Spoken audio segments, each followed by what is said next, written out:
yow spécialiste nga wala consultant en agro-industrie. consultant en agro-industrie. lan mooy agro-industrie. mooy li képp kuy jël agriculture di ko transformer. ok. waaw ndax dama yoroon usine dawlin tamit dans le Bawol. ok yaa ngi dund France. waaw maa ngi dund France waaw. waaw Alpha depuis liggéey bi taxawee damay dem France di ñëw ko. waaw léegi Alpha. dafa am benn laaj bu ma la bëgg a laaj. waaw. OGM yi ñoo wax. Sénégal defal ko vote d'urgence le 3 juin bi passé làq nu ko nag nëbbu ko. dégguma. Sénégal. waaw. daf ñu nëbbu ne dafay voter loi boobu nga xam ne moo jëm ci validation wu OGM yi biir Sénégal. effectivement. waaw bi Sénégal defee loolu. waaw. loolu lan la ci yoon wax. waaw déjà ñoom dañoo jalgati yoon bi dem voter ji.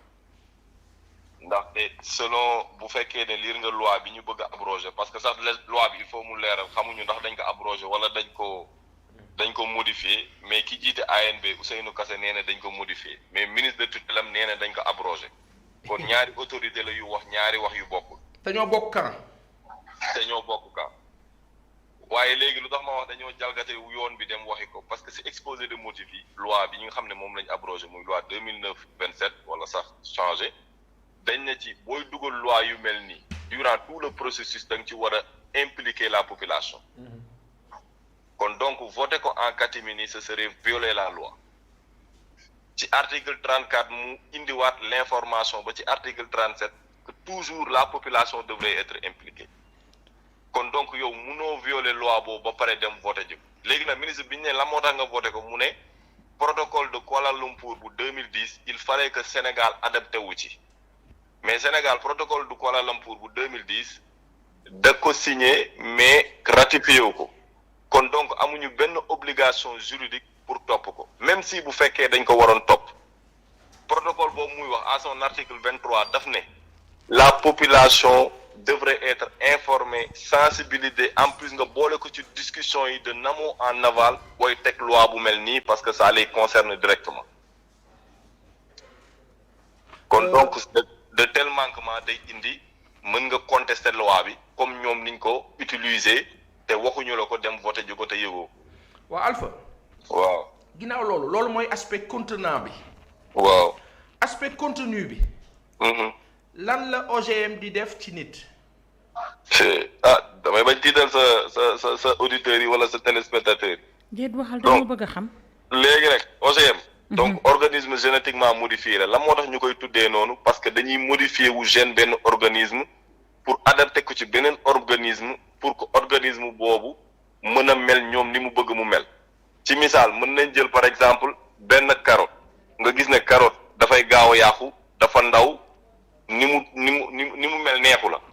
nga ne par exemple dama bëgg carotte bi saf suukar carotte bi xonq wala carotte bi bañ a yàqu mën nga dem ci beneen organisme comme par exemple betterave nga dem jëli gène bi nga xam ne moom moo responsable de betterave bi di am suukar ak betterave bi di rouge nga jël ko déplacer ko indi ko ci carotte bi pour que carotte bi mel ni am même propriété que betterave bi léegi problème bi am foofu mooy ñaar benn bi buñ koy def dañuy wax l'application du gène marqueur ak l'application du gène d'intérêt mooy li nga jëli fële moom par exemple saf suukar bi ci betterave indi ko mais boroom xam-xam yi d'accord nañ ne booy def déplacement de tel gène day indaale ay propriétés yu bees comme ay protéines yu bees yu mën a poser allergie ci koo xamante ne day bañ a lekk betterave ci gène marqueur bi buy ñëw day ànd ak ay dañ siy def ay résistant d'antibiotiques léegi yow boo ko lekkee résistant d'antibiotiques yooyu day nekk ci yow ça veut dire que démb yow antibiotique bi nga daan fajoo démb boo commencé lekk OGM antibiotique boobu dootu la faj ndaxte sa biir yaram dafa am un résistant en antibiotique le professeur Cellarini génn na nee na booy lekk OGM ak quantité boo xamante ne dafa ndaw de manière constante il est mortel day raye mu ne ci raay yi nga xam ne def naa ci expérience te ci raay yi la ñuy commencé expérience yi mu ne raayu góor yi day néewal seen maniw day indi problème mu intestin day indi problème mu foie mu ne nag jigéen ñi la gën a yàpp day indi problème mu fausse couche cancer de l'utérus cancer de sein diabète ak des perturbateurs endocriniens waa léegi. Alpha waaw. li nga fi wax yëpp xam nga nu mu doon. waaw. ay musiba. dëgg la. maanaam poison. waaw léegi nguur. ci contenant. ni mu jëlee décision bi. baaxul dafa violer loi. ci contenu bi li muy dugal ci réew mi maanaam c'est génocidaire day faat ay masse. population yu bare. effectivement. nguur boobu lan moo ko tax a jóg dafa am objectif non avoué wala dafa am dañ ko sant loo xam ni mënu ci dara. effectivement léegi li ko njëkk mooy genre affaire OGM yu mel nii buy dugg ci dëkk par exemple bu dee Europe la il faut mu jaar EFSA moo koy valider jox ko président concerné yi ñoom ñu xool ndax dañ koy def wala duñ ko def bu dee États-Unis nga dem il faut mu jaar si ñetti bànqaas Sénégal nag foog mu jaar ANB mooy l'autorité nationale de la biosécurité.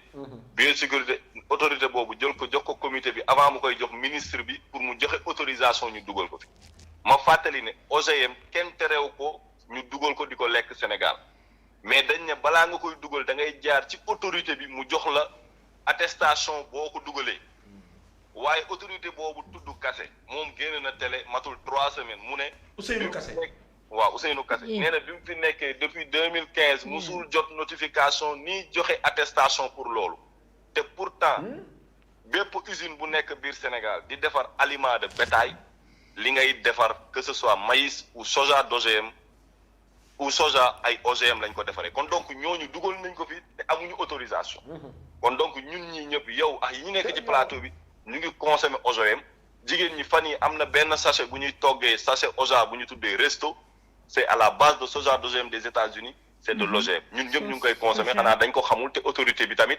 protéger wuñu te moo ñu si waroon protéger léegi nag lan moo tax état bi jàllale ko président Macky Sall dafa gisante woon ak ki nga xam ne mooy promouvoir OGM biir Afrique ñu koy tuddee Bill Gates ànd ak jabaram ci benn fondation bu ñuy wax la fondation Bill et Melinda Gates bi mu gisante président de la République au mois de septembre 2016 à Montréal mu ne ko dinaa la dimbali ci ñaar ci agriculture te Bill Gates bu ne agriculture OGM lay wax ak ci santé bu nee santé paludisme lay wax ma fàttali tamit OGM yemul rek ci lekk day dem ba ci mala yi am na jën OGM yoo OGM am na ñu ngi koy testé au Burkina Faso. yoo moustique.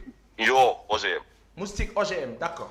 moustique OGM am na li tax ñu koy def noonu parce que Bill Gates daf ne pour éradiquer paludisme bi en Afrique day créer yooyu mel noonu pour que ñu rey yoo yi di indi paludisme waaye l'expérience bi ñu def Brésil wane ne na yooyu biñ ko defee Brésil dañu dem lëkkaloo yoo sauvage yi di indi yeneen xeetu yooyu indi feebar bu gën a grave paludisme. c'est extrêmement grave.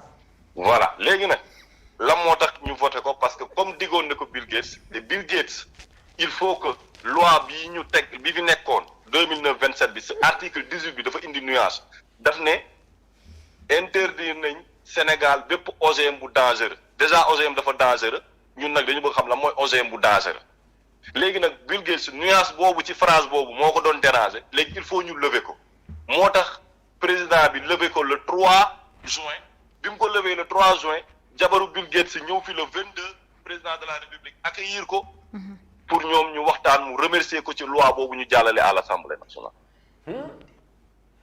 ma fàttali tamit Bill Gates daa jënd ay action ci société boobu di Monsanto nga xam ne moom mooy jaay OGM yi Monsanto moomu industrie pharmaceutique bi ñuy wax Bayer moo ko jënd léegi Monsanto mooy industrie bii di indi cancer bi Bayer mooy industrie bii di faj cancer bi loolu rek waroon na tay xel ñii bëgg a dugal OGM ci biir Sénégal kenn ki day indi cancer keneen ki day faj cancer. Alpha.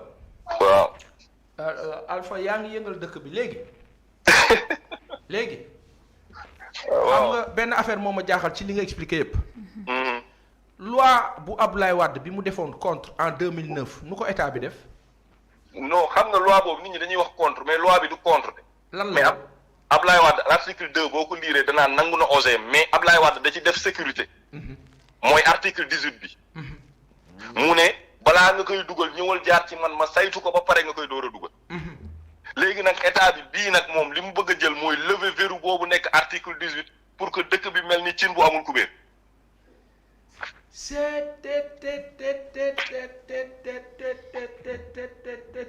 Alpha. waaw. bu ma la yàggalee ci antenne bi danoo jóg gàddu fàq daal di fëkk. boo leen doyee bu doyee rek ngeen wax ma. léegi solution bi c'est quoi qu'est-ce qu'il faut faire. solution bi déjà mooy seetaan naa seen chaîne bi c'est la 3e fois ngeen di wax ci OGM.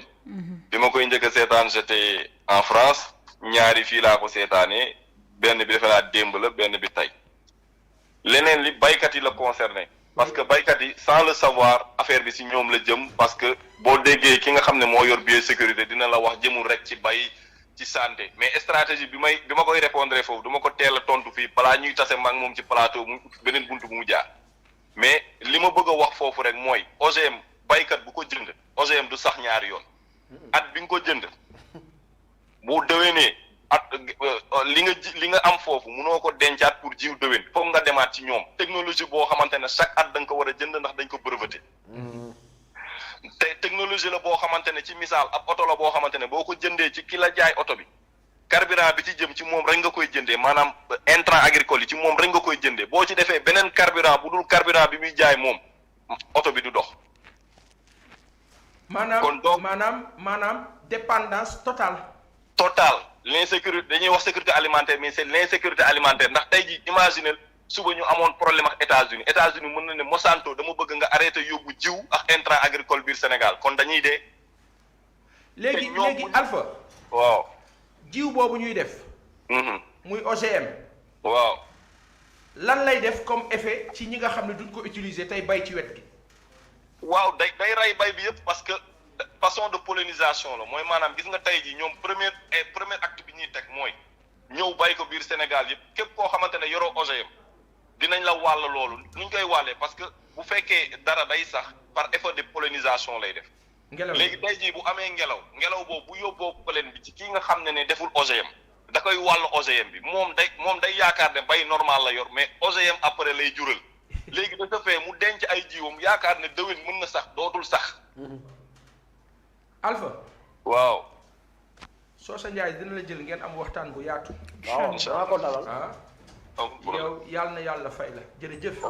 jërëjëf merci beaucoup jërëjëf. wax na fi lu am solo de te li mu wax lépp dëgg la. xoolal